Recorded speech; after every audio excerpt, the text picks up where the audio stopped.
تین چیزیں ایسی ہیں جن سے ہمارے ہاں رہبانیت کے دروازے کھلے ہیں۔ تین ایسے نظریات ہیں۔ پہلا نظریہ جو میں بتایا کرتا ہوں کہ نبوت اور سلطنت کو الگ الگ ہم نے کر، جب یہ دونوں چیزیں اکٹھی تھیں، جو سلطان ہوتا تھا، جو حکمران ہوتا تھا، وہ عالم بھی ہوتا تھا، فقیہ بھی ہوتا تھا، مجتہد بھی ہوتا تھا، اس وقت تک امت میں خیر رہی۔ اور قرون اولیٰ میں خیر القرون قرنی ثم الذین یلونہم ثم اس میں یہی چیز تھی۔ جب حکمرانی کو اس کو الگ الگ کر دیا گیا، حکمرانی سے مراد یعنی جتنی بھی اس کے شعبے ہیں، جتنی بھی ان کے محکمے ہیں، جہاں جہاں بھی جو حکمران تھے وہ علوم وحی سے محروم ہو گئے، خوف و خشیت، اللہ تعالیٰ سے تعلق، تو خالی طاقت رہ گئی ان کے پاس۔ اور جن کے پاس علوم وحی تھے، تقویٰ تھا، خشیت تھی، ان کے پاس طاقت نہیں رہی۔ تو پہلا جو شگاف پڑا ہے نا اسلام میں، دین میں، وہ یہاں سے پڑا ہے۔ دوسرا یہ کہ جب یہ الگ الگ ہو گیا تو پھر دین اور دنیا میں یہ ہم نے تفریق کر دی، مال اور جاہ، اور حب مال اور حب جاہ۔ تو مال اور جاہ کی اتنی برائی بیان کی گئی، اتنی برائی بیان کی گئی کہ کہا جائے کہ پیسے کمانا ہی ہے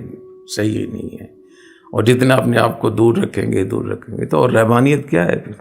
کیا حضور اکرم صلی اللہ علیہ وسلم نے تجارت نہیں؟ کیا خلفاء راشدین میں سے، عشرہ مبشرہ میں سے زیادہ تر لوگ کاروبار نہیں کرتے تھے؟ جب حکومت بھی انہوں نے کی ہے، کاروبار بھی کیا ہے، جنگیں بھی کی ہیں، معاہدے بھی کیے ہیں، شادیاں بھی کی ہیں، اور دنیا سے ان کے تعلقات بھی تھے، فیصلے بھی کیے ہیں، جہاد بھی کیا ہے، تو پھر آپ یہ کیسے کہہ سکتے ہیں کہ ہم دنیا سے الگ تھلگ ہو کر مدرسے میں بیٹھ جائیں، خانقاہ میں بیٹھ جائیں؟ تو مال اور جاہ بری چیز نہیں تھی، مال اور جاہ کی حرص بری، سمجھ رہے ہیں نا کہ حب مال کی برائی آئی ہے قرآن حدیث میں، حب جاہ کی برائی۔ تو اس میں فرق کیا کریں؟ جب لوگوں کو بتایا کریں کہ مال کی حرص، لالچ ٹھیک نہیں ہے، عہدہ حاصل کرنے کی حرص اور لالچ ٹھیک نہیں، ورنہ اگر آپ یہی ترغیب دیتے رہیں گے کہ آپ بالکل مت کمائیں اور چھوڑ چھاڑ کے بیٹھ جائیں، پھر یہ رہبانیت ہے۔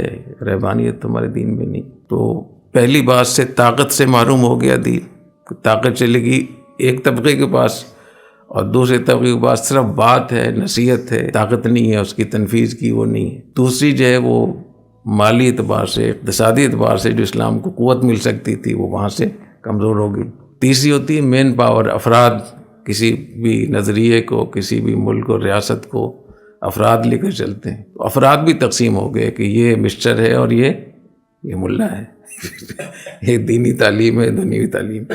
تو وہاں سے اب افراد، تو تین مرتبہ دین جو ہے وہ طاقت سے معلوم ہو گیا۔ ایک حکمرانی اور اس میں جو فرق ہم نے کیا، دوسری دنیا اور وہ جو ہم نے فرق کر دیا دنیا کی محبت میں اور دنیا میں، اور تیسری افراد، تو افراد بھی نہیں ہے، پیسہ بھی نہیں ہے، طاقت بھی نہیں ہے، بات سمجھ لیں۔ اور فرمایا کہ لن یصلح آخر هذه الامة الا بما صلح به اولها، امام مالک رحمۃ اللہ علیہ قول ہے، یہ امت جب ٹھیک ہوگی، اس کا آخر جب ٹھیک ہوگا جب کہ پہلے کی طرف ہم لوٹیں گے۔ تو یہاں جامع الرشید میں ان تینوں چیزوں کو لوٹانے کی کوشش ہو رہی ہے۔ یہ بھی ہماری ذمہ داری ہے۔ آپ کو کمشنر بھی بننا چاہیے، آپ کو جرنیل بھی بننا چاہیے، آپ کو وزیر بھی بننا چاہیے، آپ کو کاروباری بھی رہنا چاہیے، آپ کو پروفیسر بھی بننا چاہیے۔ جو بھی دنیا میں ایسی جگہیں جہاں سے طاقت، حیثیت حاصل ہوتی ہے، تو وہ دین کو آگے دینا چاہیے۔ تو تین چیزیں یاد رہیں گی نا۔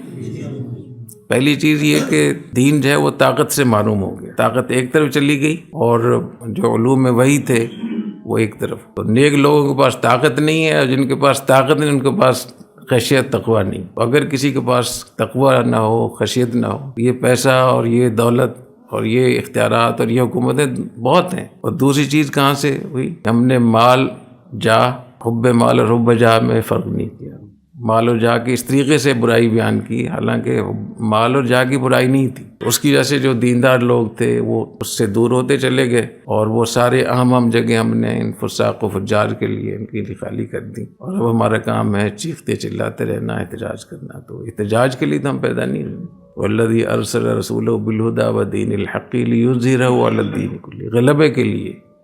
احتجاج تو وہ کرتا ہے جو مغلوب ہوتا ہے۔ گرفتار ہونے کی تو کوئی فضیلت نہیں، گرفتار کوئی ہو جائے اتفاق پھر اس کی فضیلت ہے، لیکن جان بوجھ کے گرفتار ہونا۔ اور تیسری چیز میں نے بتایا کہ جو افراد تھے، مین پاور، جو اصل طاقت ہوتی ہے کسی بھی قوم کے پاس، وہ تقسیم ہو گئی۔ وہ ادھر یہ کہتے ہیں یہ مسٹر ہیں، وہ آگے ہر جگہ جا رہے ہیں، اور جو علماء کرام ہیں جو وہ چادر ڈال کے وہ بیٹھے ہوئے ہیں۔ تو اللہ تعالیٰ اس کی توفیق عطا فرمائے کہ ہم صحیح بات کو سمجھ جائیں۔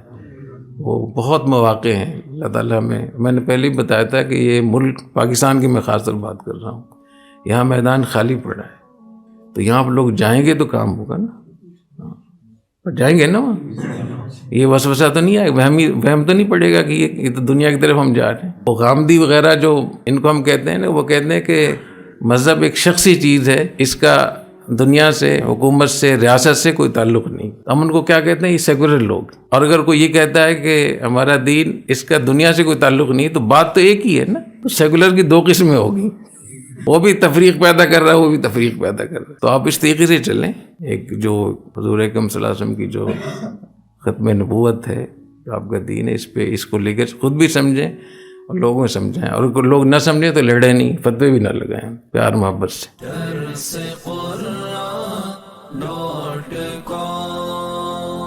www.darsequran.com